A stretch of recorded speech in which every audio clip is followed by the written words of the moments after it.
Ako po si Franco Luna, PumaPodcast. You're listening to Teka Teka News, balitang thinking, hindi breaking. In this episode, mayroon pong nagreklamo sa amin na nandun siya sa border ng dalawang LGU, dalawa ang nakatutok na kamera, pagdating ng report sa kanya, dalawa ang kanyang violation for one single act.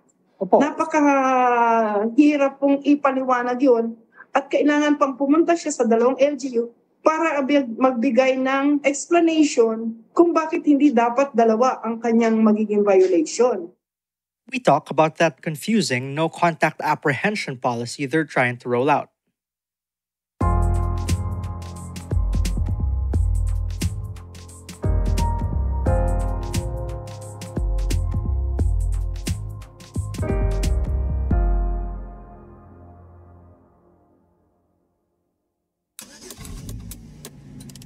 It's not a new idea. Lots of other countries already do it. So cameras with artificial intelligence capture the plate numbers of vehicles filmed violating traffic rules. And once a violation is recorded, the MMDA or local government issues a citation and mails it to the vehicle's registered owners.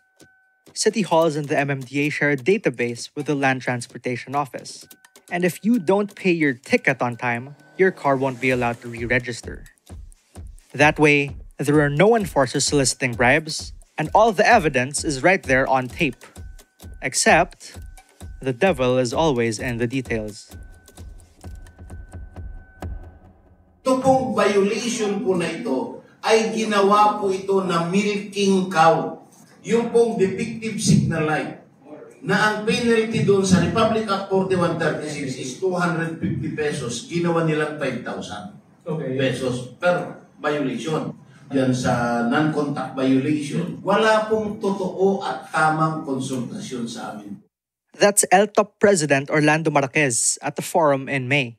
LTOP stands for Liga ng Transportasyon at Operators sa Pilipinas. So first, the fines can get excessive.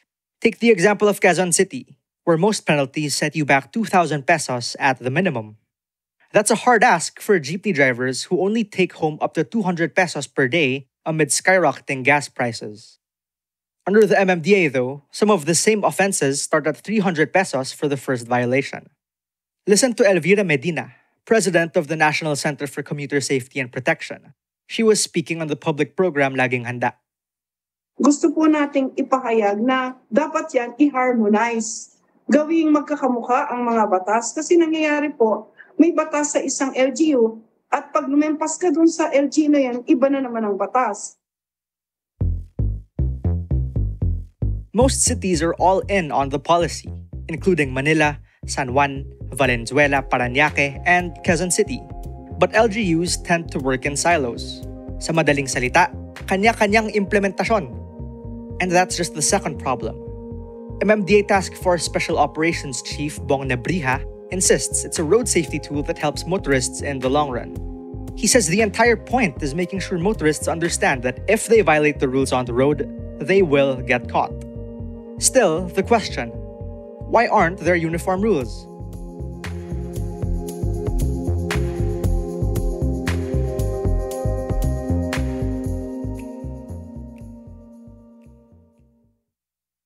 They were elected as representatives of the people in their area. They will make ordinances like that. It means it's for the greater good of the greater number in their locality. No? And we do not want to question their local autonomy.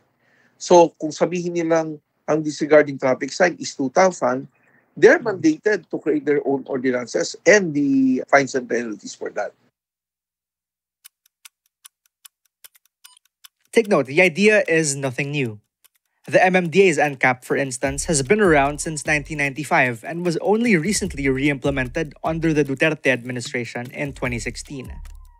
But what is new is that this is a PPP, or public-private partnership. This means that a private company funds the NCAP's infrastructure in the LGUs. Para kay Nebrija, kailangan lang talaga ng centralized database ng mga motorista, which will likely need Congress to pass a law before it can happen.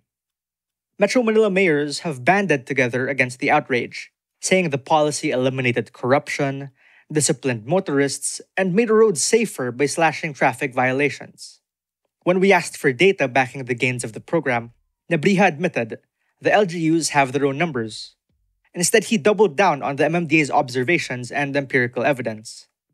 They keep their own record, and they do not share it with us anyway unless we get it, But we have no use for it anyway. So, lahat naman ng mga polisiya may birth pains eh. But all these birth pains, we can adapt to it, we can correct it. If you really think you're right, if you really think that you will clearly reverse the decision, why don't you complain? You do not pay it, then complain. Terry Redon, convener of the think tank InfraWatch PH, stands by this. I think in the United States, where you have states that get to determine their own rules in transport, vehicle registration, I think it has been fairly successful in terms of having data sharing agreements between states. I think what is most important really is the certainty of implementation, essentially certainty of apprehension of all traffic violators. Kung due process ang pinag-usapan, meron naman po. Pero yun na nga, I think yan ho yung pwedeng mas pabilisin pa, gawing online at mas efficient yung pong adjudication process. And agencies backing the policy make a fair point. Anyone can file a protest to the Traffic Adjudication Board at the City Hall. But then there's also the slow appeals and payments processes. I mean, who likes being made to wait for hours at City Hall? So why did the Supreme Court set oral arguments for this issue 4 months away, with students trooping back to school and Christmas season around the corner? Here's Terry Redon again. We'd basically like to resolve this in the soonest time. It doesn't help anyone. It doesn't help LGUs. It doesn't help transport groups that are opposing NCAP to have to wait up until the end of January for this to be discussed again and be resolved soon enough, no? And that was today's episode of Teka Teka. Again, I'm Franco Luna. This episode was edited by Presh Capistrano and produced by Kat Ventura. If you like this episode, share it with a friend or two. And of course, don't forget to follow Teka Teka and PumaPodcast wherever you listen. We're excited to build our community with you, and it looks like we'll be able to meet for events real soon. So if you want to stay in the loop, please go to PumaPodcast.com and subscribe to our newsletter. Thanks for listening.